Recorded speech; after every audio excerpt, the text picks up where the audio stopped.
Selayang pandang pelepas rindu.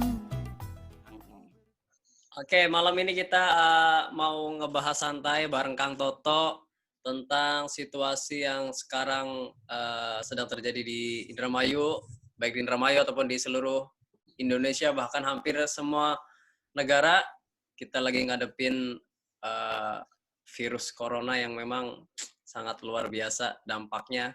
Bagaimana tanggapan Kang Toto terhadap keadaan ini, Kang? Iya, gini Mas Cikal ya, ini Mas Rahmat juga. Kita cuma obrol-obrol aja nih ya, obrol-obrol situasi corona dan apa sikap kita terhadap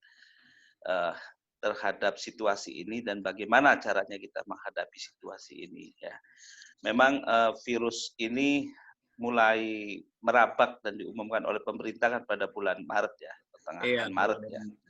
Tapi walaupun demikian, 1 bulan ini ekonomi rasanya hampir terasa lumpuh ya. Saya keliling ke beberapa daerah ya, khususnya di Jawa Tengah, Jawa Timur, dan sebagian Jawa Barat saya keliling. Pada umumnya kalau di kota-kota besar ini mengalami satu perubahan yang luar biasa, perubahan pola bisnis ya, dan dampaknya sangat luar biasa. Kalau di daerah saya pantau itu mungkin ekonominya hampir anjlok sekitar 50% ya.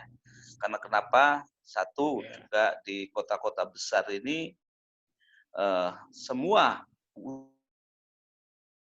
tempat-tempat hiburan ya, baik dari mall maupun tempat-tempat entertainment, tempat rekreasi, semua ditutup ya, termasuk rumah makan yang sifatnya itu mendatangkan keramaian, ada live musiknya, itu ditutup pasti semua, kafe-kafe ditutup semua. Nah, ini mengakibatkan banyaknya pengangguran ya. Di sisi lain juga regulasi pemerintah tentang membatasi ya larangan bepergian atau mudik juga berpengaruh terhadap airlines ya. Beberapa pesawat terbang juga sekarang ini sangat bahkan di Surabaya sudah ditutup terminal 1, tadi ada terminal 1, terminal 2, sekarang hanya 1 terminal yang dipakai ya.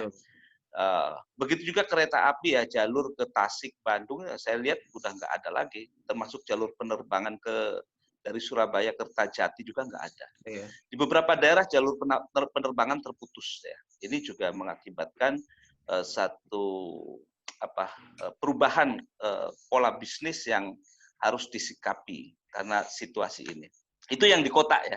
Tetapi kalau saya lihat di desa, keliling di desa itu, ya masuk beberapa desa ya, sampai saya masuk ke dalam Majalengka, desa-desa di Majalengka, di Kuningan, termasuk juga di Jawa Tengah. Kalau di desa-desa masih ada gerakan ekonomi, itu masih ada. Jadi masyarakat masih menghadapi ini, penurunan ekonominya ini sekitar, prediksi saya sekitar 25%, tidak seperti di kota besar.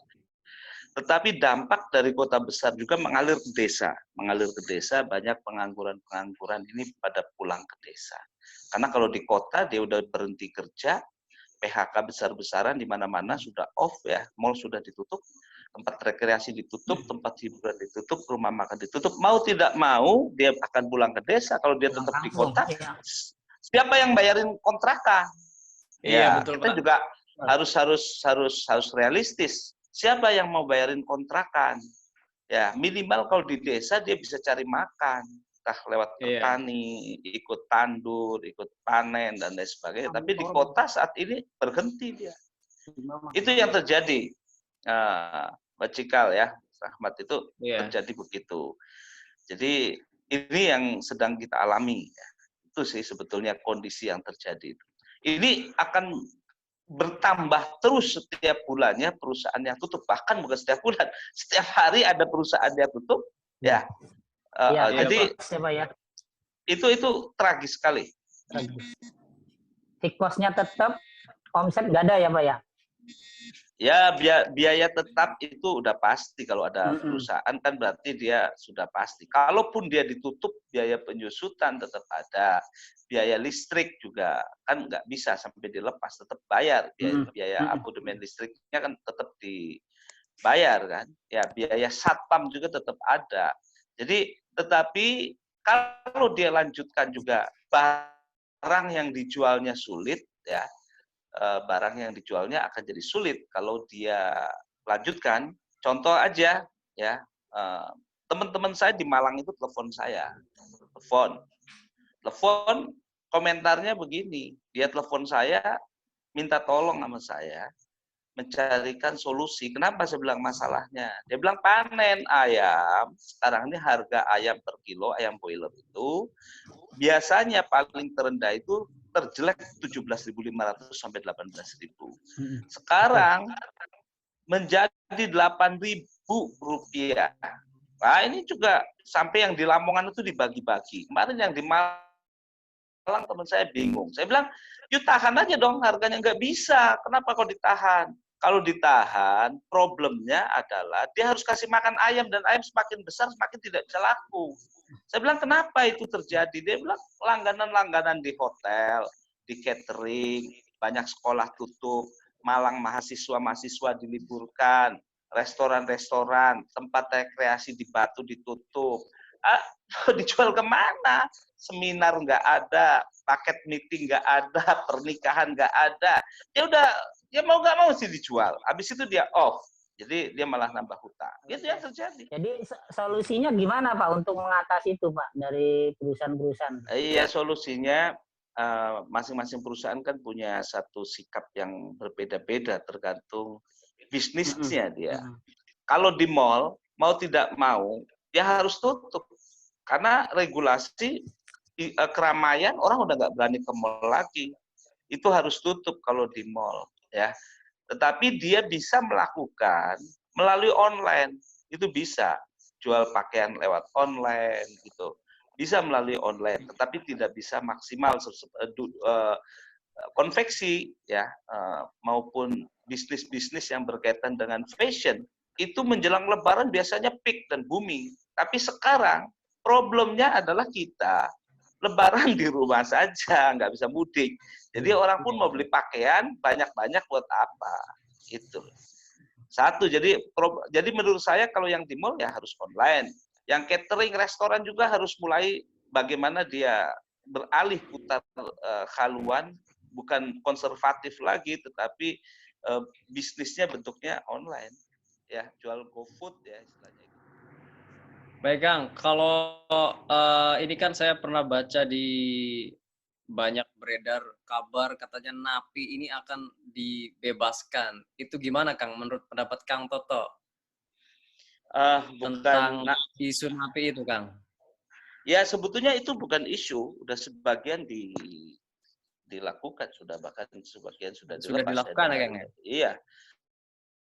Jadi memang ini mungkin pemerintah punya pandangan yang berbeda, tetapi kalau pandangan itu karena faktor lapas ya, kapasitas lapas yang nggak cukup, begitu juga dengan biaya tinggi, tetapi pemerintah seharusnya juga berpikir kalau dikeluarkan ya napi ini, dia mau dapat pekerjaan apa, dia juga tetap mesti bisa cari makan buat kehidupannya. Iya. Apalagi begitu dia pulang, dia ketemu keluarganya, mau nggak mau, dia harus mampu untuk membiayai nafkah keluarganya.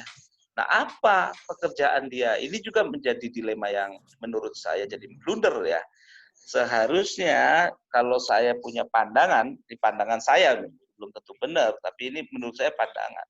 Indonesia harus di-mapping kembali, harus di-mapping secara teritori. Mana-mana yang wilayah yang luas, di mana wilayah luas itu kita kan terkenal bocoran surga ya, Indonesia ini ya.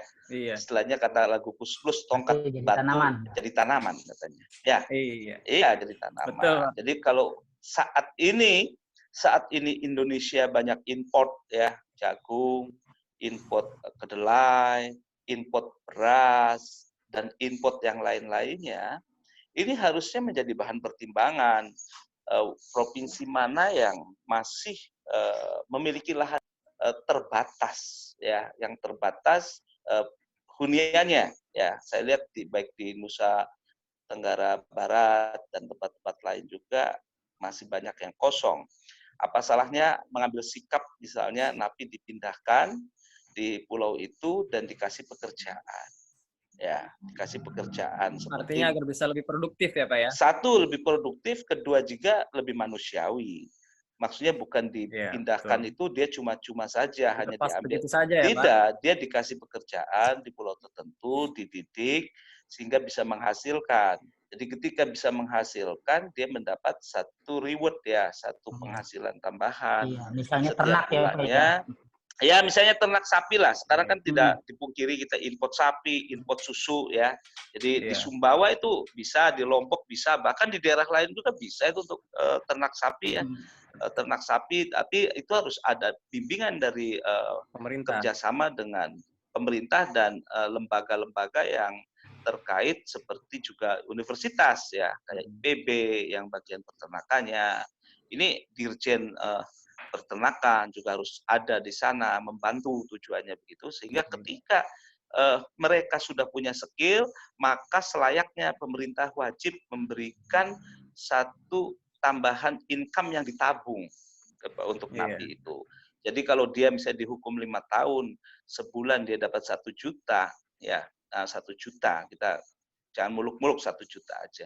Maka dia setahun bisa dapat 12 juta, pulang dari penjara tidak nyusahin orang, dia bisa bawa 60 juta untuk memulai. Dan kalau memang dia bagus, track record-nya saat dia keluar di bebas. lembaga pemasyarakatan, ya, nanti disupport berbentuk bibit ya atau ya, apa permodalan ya Pak ya. Permodalan, modal. Jadi dan ada nanti skill juga ya Pak ya ketika keluar itu. Ya, dia harus punya skill dan dia juga pulang dari lapas itu dia bawa uang, bukan bawa masalah gitu. Kalau yang terjadi sekarang pulang bawa masalah gitu, karena mau nggak mau keluarga harus kirim uang gitu. Dan kalau akan jenuh juga nih ya. Majikan Mas Rahmat kan sudah tahu kalau di rumah saja aja jenuh, ya kan? Wah, ya tahan dewa jenuhnya Pak. Ya, jenuh tingkat dewa. Sangat jenuh sekali. Tahan berapa lama? Tuh, kan nggak tahan juga pasti keluar karena manusia itu makhluk sosial. Ya, makanya seharusnya dengan dia dikasih pekerjaan itu terhindar dari nanti ada transaksi narkoba di dalam penjara. Itu kan lembaga pemasyarakatan kan mendidik, bukan memperparah gitu loh. Nah, kalau ditaruhnya di tempat terbuka, ada campnya, ada penginapannya, kayak semacam Nusa Kambangan, tetapi kalau Nusa Kambangan kan sekitar penjara harus diaktifkan untuk lebih produktif. Banyak pulau-pulau sejenis Nusa Kambangan banyak, tetapi lebih produktif. Jadi keluarga yang menengok juga dikasih fasilitas. Gitu. Jadi ini menurut saya akan bagus ya. Harus ada terobosan baru lah. Lembaga pemasyarakatannya harus ada terobosan-terobosan yang baru. Misalnya semacam itu. Kalau di Indramayu di mana? Ya nanti dipetakan lagi di mana wilayahnya. Gitu kan. Misalnya di daerah lain di mana? Ya itu dipetakan semua. Sehingga nanti keluar suatu kesimpulan. Iya. Artinya berarti keputusan pemerintah itu bisa saja jadi blunder ya Pak ya? Ya, kalau saya lihat sih. Ya, kalau baca dari berita mah blunder. Kalau saya lihat banyak terjadi kejahatan. Bukan lagi blunder, membuat ketakutan masyarakat. Ya, ketakutan masyarakat, jadi ketidaknyamanan masyarakat. Jadi karena gini, logiknya begini, dia belum punya skill keluar dari lapas. Begitu keluar dia tidak jelas saat ekonominya, lapangan kerja tertutup, ya semua dikunci dengan situasi konflik ini. Nah dia mau kemana? Mau nggak mau ya? Kalau balik lagi ke habitatnya, itu loh. Ini juga harus dipikirkan lebih. Iya, ya karena kebiasaannya begitu kan nggak bisa dipungkiri, Mas. Tapi saya yakin setiap napi juga punya mimpi yang mulia lah, akan membahagiakan keluarga. Nah, kesempatan ini harus dibina, ya harus disalurkan. Jadi energi positifnya harus disalurkan. Jangan sampai energinya dilepas. Dan biasanya mereka kreatif, saya yakin. Kalau dikasih pekerjaan, dikasih tanggung jawab, napi itu luar biasa. Tapi kalau tidak dikasih kerjaan, tidak dikasih tanggung jawab, ngelantur mikirnya kemana-mana. Itu. Iya, betul Pak. Baik Kang Rahmat, barangkali ada pertanyaan. Kita diskusi dengan Kang Toto di sini. Kalau saya sih masih tetap confident Nah, ini yang jadi masalah nih Indramayu nih mengatasi COVID ini. Satu dari masyarakatnya juga, yang kedua juga dari kebijakan pemerintah. Menurut Kang Toto gimana solusinya, Pak?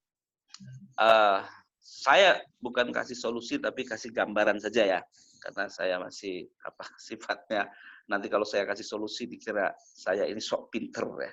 Jadi saya cuma pandangan saya saja. Jadi gambarnya pandangan saya. Sekarang gini dulu sebetulnya. Virus ini kan bisa menyebar ketika banyak satu dengan yang lain masih berkumpul ya. Tidak ada jarak atau tidak ada physical distancing ya, jadi nggak ada jarak ya. Ini pasti itu bisa nyebar. Tetapi juga sebetulnya nggak masalah, nggak ada jarak. Kalau dua-duanya ini nggak kena virus. Yang jadi masalah kita kan nggak tahu siapa yang kena virus, siapa yang enggak. Ya kan? Dulu Cipika-Cipiku ketemu nggak masalah. Nah, kenapa sekarang jadi masalah? Karena tidak diketahui. Makanya sebetulnya salah kita ngomong perang melawan konflik. Kalau perang itu barang kelihatan. Nah, sekarang nggak kelihatan apa yang mau diperangin, ya kan? Mencegah itu yang paling tepat, bukan perang. Ya kalau perang kan harus pakai senjata, gimana senjatanya? Mau disemprot-semprot, nggak tahu itu ada nggak virusnya. Di jalan-jalan saya bingung juga itu pada disemprot. Ya bukan saya tidak mengapresiasi, itu bagus ya. Cuma maksud saya, virus itu kalau kena panas mati. Sebetulnya mati sendiri ya Pak ya, kalau kena panas itu ya Pak? Mati. Iya, saya kata dokter nih, bukan kata saya. Ya, makanya orang suruh berjemur itu kan begitu. Nah, yang paling penting sebetulnya adalah bagaimana tindakan pencegahan, ya bukan perang ya, pencegahan. Pertama, berarti kalau orang desa sebetulnya sebelum ada yang terkena virus masuk, nggak masalah dia ngumpul. Tapi yang jadi masalah ini nggak tahu ada orang masuk yang bawa virus, akhirnya menularkan. Itu kan yang jadi masalah, gitu loh. Ya suami, istri, anak apa kumpul nggak ada masalah. Tapi itu jadi masalah kalau ada satu kena virus, bisa menularkan semua. Nah, untuk itu sebetulnya tindakannya yang paling utama, kita harus blok dulu. Langkah strategis untuk mengamankan adalah di Indramayu ini kan TKI boleh dibilang paling banyak. Ya, di Indonesia itu nomor 1 atau nomor 2 itu paling banyak ya, di Indonesia ini. Itu yang harus kita harus kita sikapi. Mereka itu adalah saudara-saudara kita yang berjuang di luar kota, di luar negeri ya. Mereka berjuang di luar negeri untuk keluarganya yang ada di daerah. Tetapi ketika dia pulang, siapa yang tahu atau tidak dia bawa virus, dipastikan aman atau tidak. Ini kan bagaimana tindakan pemerintah yang di luar dulu nih, luar negeri dulu. Siapa yang harusnya supaya dia merasa nyaman dan tidak di blame, disalahkan sama orang-orang, maka pemerintah harusnya menyiapkan tempat pengkarantinaan yang manusiawi lah karantina itu. Kalau sekarang lihat hotel-hotel banyak nggak jalan ya kita sewa hotel pemerintah daerah ini. Ya, iya dong, hotel disewa. Ya, kan itu bisa dilihat regulasinya. Berapa pendatang dari luar negeri setiap hari masuk. Kan itu harus dikarantina 14 hari. Ya, dikasih fasilitas yang nyaman, dikasih kegiatan yang nyaman, gitu loh. Nah, di situ setelah 14 hari tidak ada masalah, ya tanda-tandanya, itu baru dia pulang. Sehingga dia bisa dipastikan aman dan dia akan enak, akan bebas, akan dikasih surat misalnya oleh Departemen Kesehatan bahwa sudah dinyatakan aman. Sehingga dia pulang ke desa bawa surat itu. Jadi dia merasa nyaman, gitu loh. Dan dia merasa dihargai betul-betul dan dihantar bahwa ini sudah isolasi dan aman. Apakah pemerintah sudah menerapkan pola semacam itu? Nah, ini yang menjadi pertanyaan. Itu dulu nih yang masuk dari luar negeri, khususnya TKI ya, yang banyak sekali tiap hari ada keluar masuk, apalagi di luar negeri sudah diminta sebagian tenaga kerja asing suruh pulang. Nah, bagaimana dengan dari luar kota?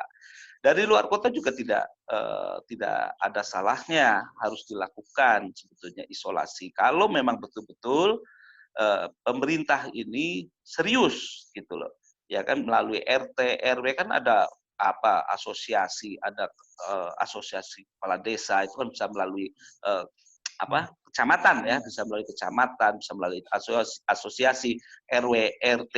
Ini dikerahkan siapa pendatang yang asing atau pendatang dari luar harus ada standar cek kesehatan dulu. Gitu loh, harus ada standar. Kalau ini mau benar-benar ya, mau benar-benar dilakukan ya, Walaupun saya misalnya di luar kota saya datang, ya harus dilakukan begitu juga, nggak masalah. Supaya saya juga aman. Iya dong, kalau mau melindungi rakyatnya harus begitu dulu, jangan sibuk yang lain-lain gitu. Itu yang pertama menurut saya, protek yang datang, ya protek yang bawa virus masuk, kan gitu. Ya kalau orang daerah yang di kampung petani sebetulnya nggak bawa virus, ya kan? Tidak, dari luar itu yang bawa virus masuk, dicek, ya aman. Maka kita bisa jadi aman Indramayu, zona hijau, gitu loh. Kalau ini dikepung ya, dikepung dalam arti kata dikepung untuk protek dan menghimbau juga kepada masyarakat penduduk Indramayu yang ada di luar kota, dijelaskan harus ada begini supaya tidak tersinggung mereka. Ini tujuannya untuk kebaikan bersama. Nah itu menurut pendapat saya harus dirumuskan. Bila ada yang terkena rumah sakit biasa, harus dialokasi ke tempat rumah sakit yang khusus supaya tidak menular. Itu loh. Tempat khusus itu nggak mesti kita bisa contoh Jakarta Wisma Atlet dan lain sebagainya kan bisa saja. Apalagi itu saya segera dilakukan pembersihan untuk yang sakit langsung dialokasi di situ. Supaya orang ya di dalam rumah sakit juga nggak was-was gitu loh. Ya nggak membuat keresahan. Jadi kalau ada yang mati ini pendapat saya begitu. Ya. Nah itu. Nah yang kedua juga, yang paling penting adalah kepada masyarakat pengetahuan mengenai COVID. Ya kenapa kemarin kita kirim beberapa pemberitahuan ya untuk mengenai penambahan ilmu bahwa COVID ini pengetahuan bisa dikalahkan oleh imun kita. Maksudnya bisa sulit masuk ke kondisi tubuh yang dalam keadaan sehat. Kondisi tubuh yang imunnya kuat gitu. Nah, bagaimana caranya? Tadi harus berjemur, harus jaga jarak juga, harus masak makanan yang matang, harus berolahraga, makan makanan kayak ramuan jamu lah ya sebetulnya untuk memberikan pengetahuan kepada masyarakat. Masker itu bagus, tetapi masker juga harus dikasih tekniknya, pengetahuan bagaimana bahwa masker ini juga masker yang tipe apa dan bagaimana cara memakainya, atau harus dipakai berapa kali, sehingga masker ini harus dibuang. Jangan sampai maskernya dipakai, terus ditaruh anaknya pakai atau istrinya pakai, ini jadi masalah juga. Jadi ini pengetahuan mengenai bagaimana cara memasang masker juga harus ada. Selain juga pengetahuan mengenai jarak, jaga jarak. Ini juga harus pakai gambar. Makanya kenapa yang spanduk yang kita buat itu semua ada visualnya. Karena kalau cuma pakai mix saja, nggak cukup. Orang nggak tahu. Tapi kalau pakai gambar, mungkin sekali dia nggak care, nggak peduli. Yang kedua kali dia mulai berpikir, yang tiga kali mengikuti. Jadi pengetahuan, ya itu penting ya. Sosialisasi pengetahuan mengenai COVID itu sangat penting buat masyarakat. Yang keduanya bagaimana supaya tidak masuk. Nah itu juga, itu. Jangan membuat yang hal-hal yang menurut saya demam ya, saya demam semprot semua, ya kan? Semua ikut nyemprot semua. Padahal itu juga saya lihat dari beberapa istilahnya media ya dan beberapa wawancara dengan pihak-pihak yang ahli di bidangnya bahwasanya harus hati-hati tuh disinfektannya cocok enggak, itu bisa berbahaya. Jadi harus distandarkan menggunakan disinfektan apa untuk nyemprot-nyemprot ini. Jangan-jangan ini jadi menimbulkan masalah baru. Maka iya nanti sesek lah berat semprot, tetapi harus punya standar yang tepat. Jadi menyemprot itu bagus, tapi standarnya harus tepat, tujuannya tepat. Makanya perlu pengetahuan lah semua ini. Ketika tidak ada pengetahuan, maka masker juga bisa jadi cari masker yang murah, masker bekas nantinya yang dibagi-bagi, itu malah jauh lebih berbahaya. Ya, karena serah murah ternyata diambil dari tempat sampah, dibersihkan, dicuci, disetrika, di-packing lagi, dijual. Nah, ini juga harus hati-hati. Jadi masker yang bagaimana tujuannya, terus bagaimana tindakan pencegahannya, terus ada nggak garansinya masker itu, siapa sih yang memprodusen masker itu, ini juga harus jelas gitu. Jadi jangan inilah demam lah, maksud saya jangan demam. Orang bagi masker ikut-ikutan masker, tapi maskernya layak nggak? Jangan-jangan dia malah nyebarin penyakit. Jadi dia harus hati-hati, semua itu harus hati-hati. Jadi harus dipikirkan secara matang sekali. Itu sih kalau saya lihat untuk pencegahan ya, istilahnya pemerintah tindakannya bagaimana, terus bagaimana dengan pengetahuan masyarakat supaya kalau masyarakat yang sudah tahu pemerintah memutuskan begitu paham. Itu Mas Cikal, Mas Rahmat ya.